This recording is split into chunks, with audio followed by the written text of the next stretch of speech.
I decided to end my wedding dahil sa pakialamerang soon-to-be mother-in-law ko. I decided to end my wedding dahil punong-puno na ako sa soon mother-in-law ko. 9 years kaming mag-couple ng ex-boyfriend ko since high school. 2 years engaged. Kahit noong mag-girlfriend at boyfriend pa lang kami ng anak niya, dami niyang pangaral sa amin. To the point wala kaming masyadong memories on that 9 years kasi napaka-strict niya sa anak niya.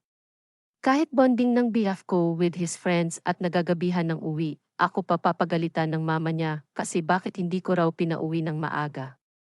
Inintindi ko siya noon kasi. I get it, magulang siya, protective lang. Pero, kahit sa wedding preparation namin ng ex-boyfriend ko makikialam siya. Yung mga gusto ko, ayaw niya kasi kabaliktaran yung gusto niya sa gusto ko.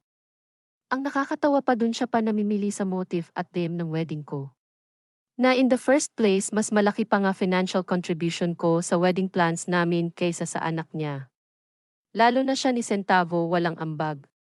So hindi ko maintindihan saan niya nakukuha yung lakas ng loob para mangialam. Okay lang sana if nagsusuggest siya. Pero hindi eh. One time nag-dress fit kami for my wedding gowns. Yung pinili ko ayaw niya. Ang gusto niya dapat ang nasusunod. Ang ending, napuno na mama at lola ko, sinabihan na siya, kung ikaw na lang kaya ang ikasal sa anak mo. Kasi panay pakialam ka eh. Ang tagal na nahimik ng mama at lola ko. Pero that time hindi na nakapagtimpi. Hindi pa dyan nagtatapos. Akala namin titigil na siya. Balak namin 50 packs lang kasi kunti lang naman friends and relatives namin both side. Pero itong si mother-in-law gusto 200 packs kasi yung mga co-teacher daw niya pati principal sa school niya i-invite niya. Nung sinabihan ko na hindi pwede kasi 50 packs lang, ayon nagalit kasi pinagdadamutan ko daw siya. Blessing daw yung event so dapat ibigay ng todo. At that time napuno na talaga ako. I told my ex-boyfriend na ayoko na kasi nakikita ko na ang mangyayari kapag maging mother-in-law ko ang mama niya.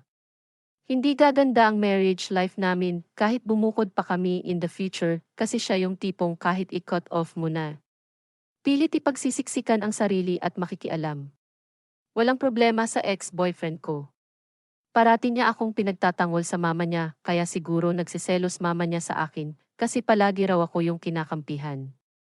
Umabot pa nga dati sa punto na gusto nang umalis ng boyfriend ko sa bahay nila dahil sa attitude ng mama niya, pero hindi natuloy kasi nakiusap mama niya sa akin na kausapin ko daw boyfriend ko na huwag ituloy.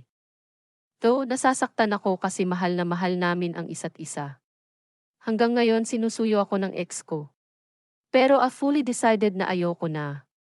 Kasi in married life, hindi lang naman kayong dalawa ang naging united kundi both of your families.